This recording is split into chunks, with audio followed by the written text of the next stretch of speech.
Je ne prends jamais place sur les premiers bancs, là, juste devant le prêtre. J'ai toujours préféré me poser sur les côtés, proche du confessionnal. C'est rassurant, le confessionnal. En fait, le silence m'apaise. Je ne chante pas à tue-tête non plus. Mais j'apprécie les mélodies psalmodiées qui amènent à la prière. Je continue de sourire aux voix stridentes des dévotes habitées en ces lieux par la musique. J'y viens souvent le matin, ces bancs longs et impersonnels me rassurent. J'y viens et lui parle. On a tout compte fait tant de choses à dire à celui qui ne peut répondre. Là, je suis bien. Qu'avez-vous fait?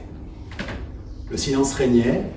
Il faisait presque froid. Les 4 hommes s'approchèrent, tous vêtus de leurs robes d'office sombres, les mains jointes devant le ventre, le visage baissé et grave. Ils avaient tous été appelés, lors de leur dernier souffle, alors qu'ils s'échappaient en volutes de fumée subtile. Rajeunis, dans leur âge mûr, ils étaient tels qu'au moment fort de leur existence. Oh, ils n'en menaient pas large. Ils avaient compris déjà. Toute leur vie du long, ils avaient craint et espéré ce moment, persuadés qu'il y avait la vie après la vie. Et les voilà debout, en robe, dans ce qui semblait être un tribunal, juste après la mort. Face au silence, le gardien reposa sa question. Qu'avez-vous fait? Jean, qui avait en ces belles années présidé à la destinée de la petite paroisse de Sainte-Marie du Vésubie, avait gardé dans sa voix les notes chantantes de son accent italien. Il avait toujours regretté les petites gens auprès desquels il n'était que monsieur l'abbé. À Rome, il s'était senti étranger dans le cirque du directoire. Il avait peu trouvé sa place. Alors il a réussi. Il était celui qui savait ce qu'il y avait dans la pinacothèque. Il aimait Rome. Surtout les longues balades au soleil, les églises cachées, le vin délicat qu'on y boit dans ces trattorias. J'ai fait ce que je savais faire, je l'ai fait au mieux, je l'ai fait avec conscience, je l'ai fait ensemble. Oui, mais qu'avez-vous fait?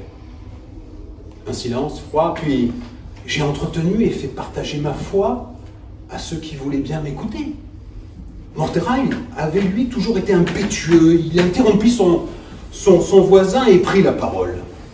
Nous avons tous fait cela. Nous faisions tous en fait la même chose. Lire et relire le texte, le communiquer, le commenter, donner à penser. C'est le même texte que nous lisons tous. Nous sommes, après tout, que des ménestrels. Nous transmettons. Pierre, le luthérien, acquiesça. Comme tous les protestants de nature, il parlait peu. Il était sobre, comme les murs sans décoration de son lieu de culte. Les 3 hommes se tournaient vers Nassir. Son front portait cette marque brune qui révèle que dès la nuit et jusqu'à la nuit, il s'agenouillait pour prier. Oh, vous savez, moi, j'ai fait comme chacun. J'ai répandu la parole sur la base de l'écrit. Mais vous, qu'avez-vous fait? La voix sépulcrale du gardien tombait comme un marteau sur une enclume, laissant derrière elle un silence lourd.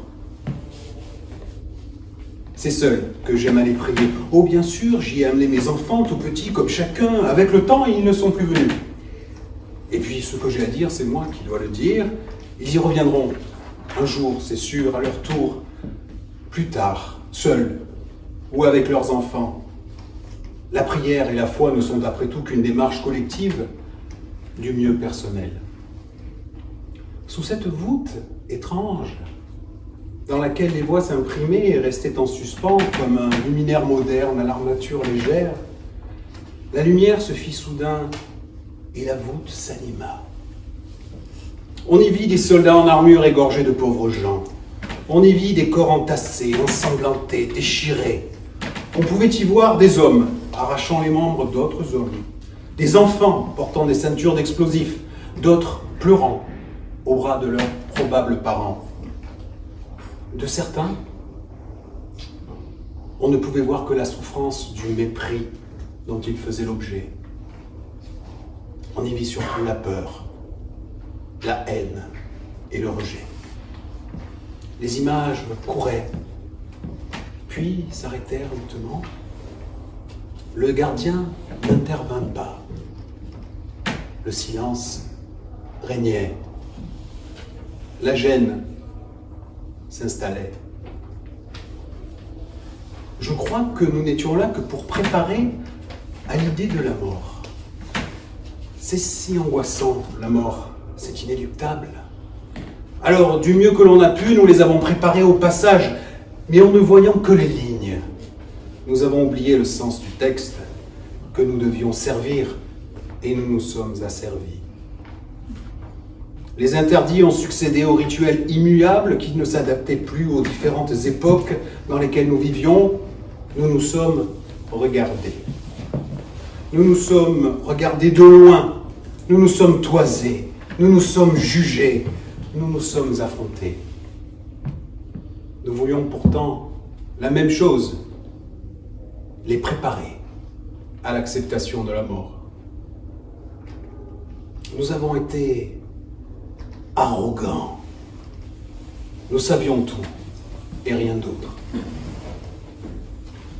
C'est Jean qui prononça cette phrase. Morterail, qui serrait entre ses doigts le porte-clés en cuir qu'un jour son premier fils lui avait offert lorsqu'ensemble ils avaient couru dans les rues de Paris. Du côté sans médaille, il était écrit « Pas d'être fort ». En glissant sa main dans la poche de son costume, il l'avait trouvée là où elle avait toujours été. Il était rassuré de le caresser entre son pouce et son index. Chez moi, il venait surtout pour demander, pour formuler des vœux, comme si Dieu était préoccupé réellement de la réussite au bac technique du plus jeune, du retour de celle qui était partie, de l'acceptation par la banque d'un prêt. En demandant, il trompait la mort. S'attachant à un autre problème, danser. Danser pour tromper l'inéluctable. Voilà ce qui se passait et nous, bien ma foi, nous les avons accompagnés dans cette danse.